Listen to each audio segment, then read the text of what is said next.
what lessons are you taking away from the election results? Donald Trump won. He won overwhelmingly. He said what he was going to do, and that's what he's doing. Neocon rhinos are officially admitting defeat. The GOP is now Trump's party. And establishment Republicans like Mitt Romney and Liz Cheney are indeed going the way of the dodo bird. And it's not just the Republican establishment. Even Democrats are now admitting that the country has irreversibly changed. Republicans aren't just Trump's party. America is now officially a Trump nation. You are not going to believe your ears. Wait until you see this. Hey, gang, it's me, Dr. Steve, your patron professor, here to celebrate the dawning of a new golden era that you made possible back on November 5th. So if you want to stay informed on all the latest happenings and the rise of a new conservative age, make sure to smack that bell and subscribe button. Before we dive in here, gang, let me ask you, what do you think you could do if you had the same insider trading information that Nancy Pelosi has? Right? You know exactly what I'm talking about. Politicians like Pelosi have had access to insider trading secrets for decades now. They know exactly what stocks to buy and when to buy them. But guess what? You and I actually have access to that very same inside information. Thanks to a little-known SEC database, we can see what and when corporate CEOs are buying up in real time, and then we get to piggyback on their trades to gain the same advantage for ourselves. Gang, that's why you have got to click on that link below and sign up for a free training with me and my good friend Ross Givens. It's this Thursday, December 19th at 3 p.m. Eastern. Ross is an insider trading expert whose recommendations have led to investment returns of over 200%. Some have hit as high as nearly 1,500%. It's going to be an amazing free training where you and I can learn how to trade with the same insider knowledge as these politicians, but we're going to do it legally and ethically. But don't wait. Seating registration is limited, so click on that link below right now and register today, and I'll see you for an event that promises to change your life. You said in an interview a few months ago that, quote, there's a good chance that the Republican Party is going to need to be rebuilt or reoriented, and that you want to have a voice in the post-Trump Republican Party. Do you think that do you still think there's going to be a post-Trump Republican Party, or is MAGA now the Republican Party? Oh, MAGA is the Republican Party, and Donald Trump is the Republican Party today. And if you were to ask me who the nominee will be in 2028, I think it'll be J.D. Vance, all right? He's smart, well-spoken, part of the MAGA movement. You said something pretty harsh about him a few months ago, though. You could not have less respect for somebody than J.D. Vance. Long ago. I'm not going to rehash history. And we've worked together in the Senate since then. But that is what the Republican Party is. And will the party need to change? Look, the Republican Party has become the party of the working class, middle class voter. And you've got to give Donald Trump credit for having done that. Taken that away from the Democrats. Democrats pushed him out. All right, the Bernie Sanders, Elizabeth Warren faction of the Democrat Party with some of this, defund the police and transgenders and, biological males in women's sports. These things had a lot of people in the middle class just flee the Democratic Party. They're now Republicans. All right, so there you have it. I thought that was a fascinating interview over the weekend. In full fairness to Mitt Romney, I mean, he didn't have to give that interview. He didn't have to say that, right? Mitt Romney, once the single most staunch anti-Trump opponent out there, once the leader of the Republican Party, he opposed Trump in 2016. He publicly opposed him during his single term as Utah senator. I mean, give the guy credit. He's openly and officially admitted defeat. His desperate attempt at trying to revivify the old neocon Bush coalition has failed. And he's admitting that that coalition is dead, it is buried, and it is never, ever coming back. Instead, as Romney admitted there again, the new Republican Party is the party of the working class, and it's the party of the anti-woke. The working class and the anti-woke. Now, if you're regular to this channel, and if not, make sure to smack that bell and subscribe button. But if you're a regular, you'll recognize in Romney's comments there a twofold dynamic that we've identified that propelled Trump to victory by creating this massive realignment, this massive coalition. So on the one hand, Trump pivoted left on economics to appease the working class, while at the same time, on the other hand, he pivoted right on cultural issues to make home for the vast majority of the country who were fed up with wokeness. And the combination of these two pivots realigned politics all across the nation, giving Trump the biggest Republican win in 2 generations since the 1980s. By pivoting left on economics, by embracing more pro-union, pro-tariff, pro-New Deal FDR economic policies, Trump effectively realigned both the white and non-white working class around him. That's what accounts for Trump's inordinate strength in 2016, 2020, and 2024. By realigning the rural white working class around himself back in 2016, 2020, and then in 2024, he attracted more non-white working class voters than any Republican in half a century. I mean, heck, Miami-Dade ended up going red in 2024. They voted for Hillary by 30 points in 2016. So by aligning the white and non-white working class around him by pivoting left on economics, he was able to literally realign the parties, steal off a huge number of the Democrats' working class base, historical working class base. But at the same time, by pivoting right on cultural issues, Trump split apart whatever remained of the Democrats' base. So it was literally a 1-2 punch. So what I mean by that is you take any woke issue out there, anyone, I don't care. You could have a blindfold fishing bowl, pick out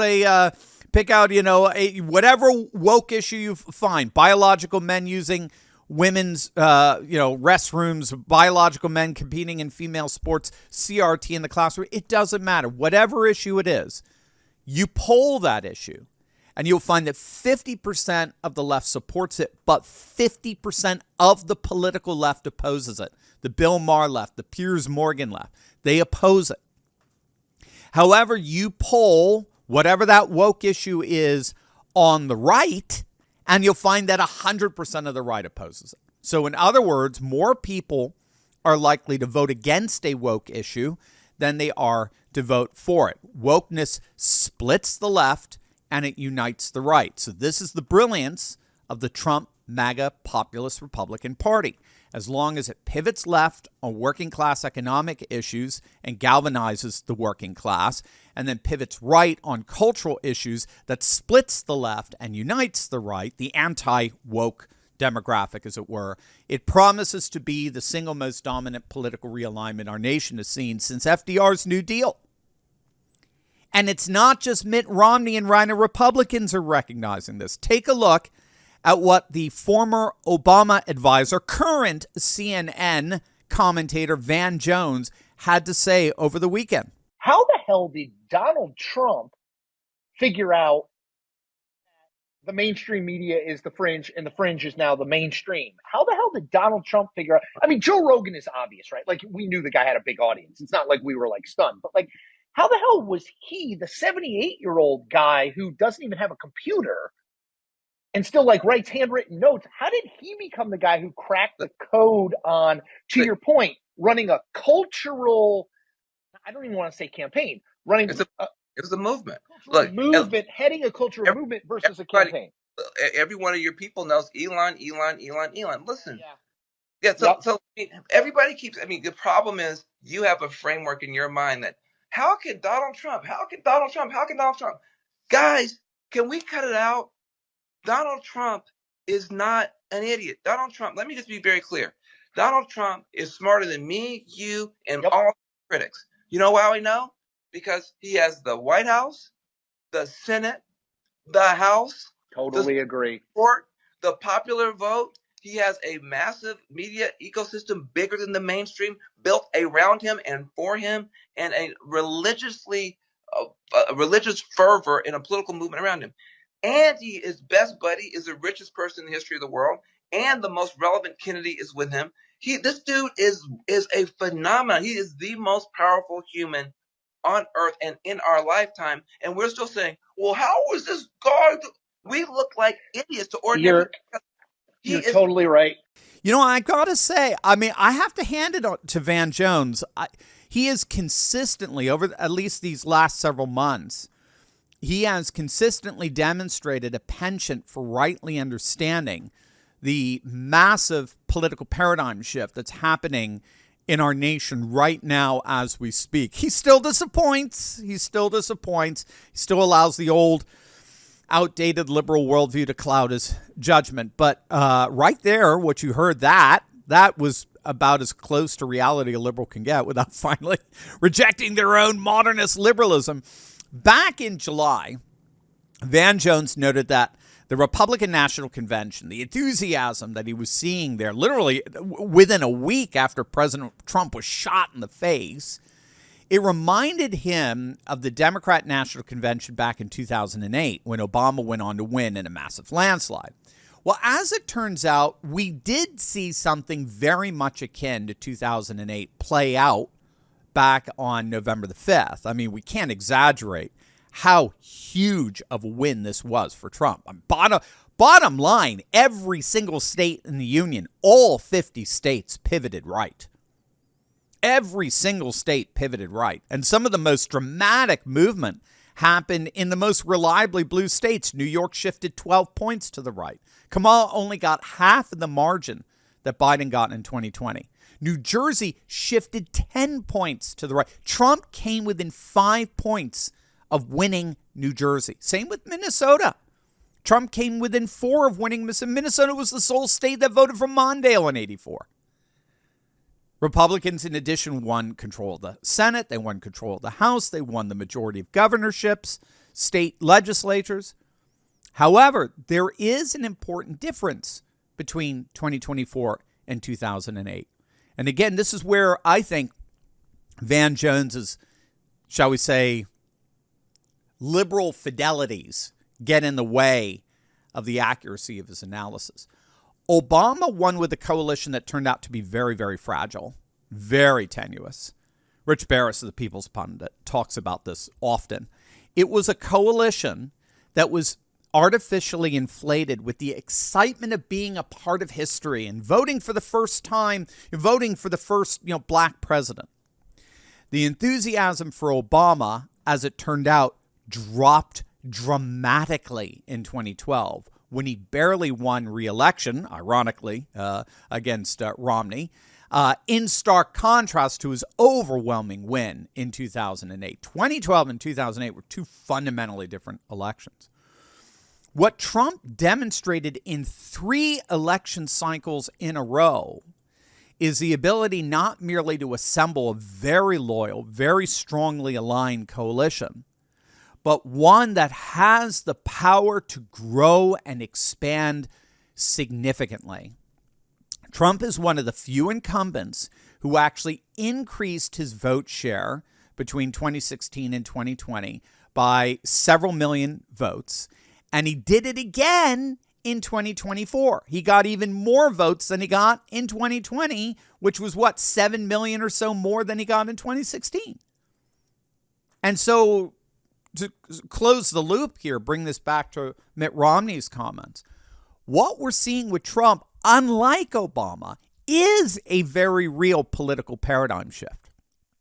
As we've talked about for the last 8 years on this channel, we are moving from an old, modernist, liberal, globalist political paradigm comprised of both establishment Republicans and establishment Democrats, neocons and neolibs, who are more concerned about ruling the world, about what goes on in Ukraine, than they are about what's going on our southern border. We are moving away from that liberal globalist paradigm to now a thoroughly nationalist, populist, and traditionalist political paradigm. The technical term for this paradigm shift, for what we're experiencing right now, is what's called re-territorialization, whereas globalist processes disembed and dislodge political decision-making away from the local and recalibrate that power into the hands of a small, centralized managerial elite like the bullies in Brussels with the European Union, for example. As those globalist structures wane, populations are increasingly pulling back that political power down towards the local. And what's happening is that politics is now inevitably beginning to take on the localized characteristics of identity, like nation, culture, custom, tradition, region, race, religion. And that's the politics of the future. Nationalism, populism, and traditionalism. They are all the politics of a shift from a globalist age to a civilizationalist age. And President Trump is the catalyst here in the United States for bringing that world forward, that future forward, and realizing that future starting this past November.